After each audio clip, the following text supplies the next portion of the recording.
코인에 대한 정보로 돈을 벌 수 있는 곳이 있습니다. 더보기란에 있는 링크를 통해 돈 되는 중요 정보를 찾아가시길 바랍니다. 알기 쉬운 코인 이야기. 안녕하세요, IC코인입니다. 오늘의 주간 증시 일정 안내해드리겠습니다. 2022년 6월 6일 월요일 한국 현충일로 우리 증시가 휴장을 합니다. 같은 날 중국에서는 5월 차이신 서비스업 PMI가 발표가 됩니다. 국내 1분기 GDP, 유로존 1분기 GDP, 중국의 5월 수출입이 각각 공개되고 유로존 ECB 통화정책회의도 열리게 됩니다.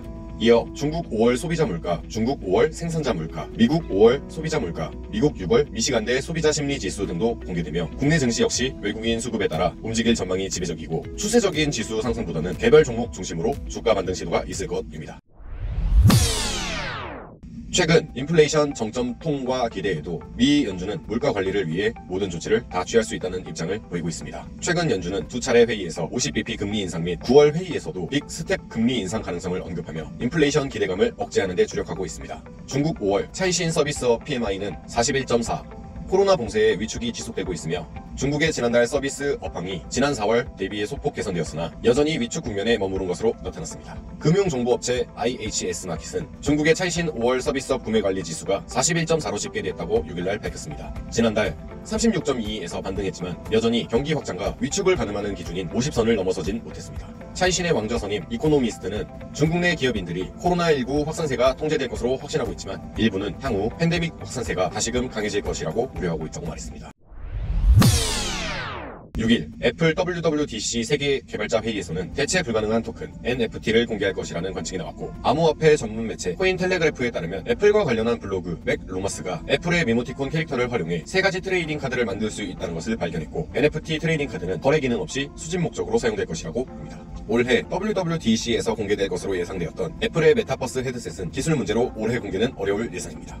유로존 5월 물가 상승률은 8.1%로 사상 최고 경신을 하였고 급격한 물가 상승으로 인해 EBC에서는 금리 인상 압박 역시 높아질 전망입니다.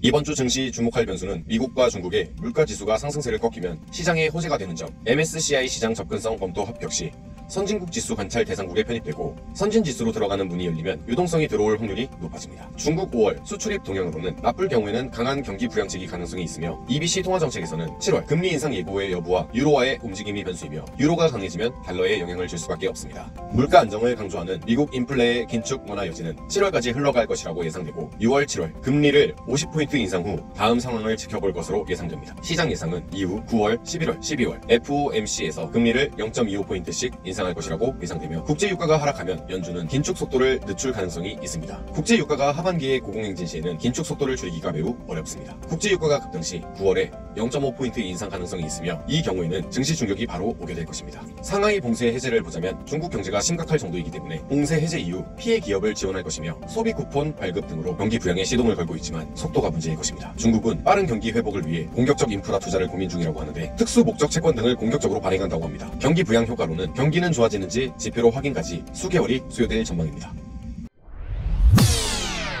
삼성의 이재용 부회장과 인텔 CEO가 회동하며 삼성전자 공동 M&A를 모색한다는 내용은 세계 반도체 공급망 균형 회복 논의를 릴레이로 진행했습니다. 이에 기대감은 있지만 구체성이 없으며 인텔과 경쟁 관계인데 과연 협력할지가 관건이며 경쟁 관계는 맞지만 협력하는 분야도 많긴 합니다. 관계는 두 회사 모두 괜찮기 때문에 두 회사의 만남은 긍정적이며 파운드리 후발주자로 TSMC 추격을 위해 협력을 필요로 하고 기술 협력을 어떻게 할 것인지가 관건이라고 예상됩니다. 가장 중요한 일정은 10일에 발표되는 중국의 5월 생산자 소비자 물가지수와 미국의 5월 소비자 물가지수를 선택할 수 있습니다. 미국의 5월 소비자 물가지수가 눈에 띄게 둔화된다면 레피얼 보스틱 애틀랜타연은 총재의 말처럼 9월 이후에는 긴축의 속도가 늦춰질 수도 있을 것 같습니다. 중국 봉쇄 전개화로 인해 중국의 경기가 매우 심각한 상황으로 6월 1일부터 상하이 봉쇄 해제와 동시에 다양한 경기 부양책이 나오고 있어 국내 증시에도 점차 긍정적으로 반영될 것입니다. 오늘의 IC코인 여기까지입니다. 감사합니다.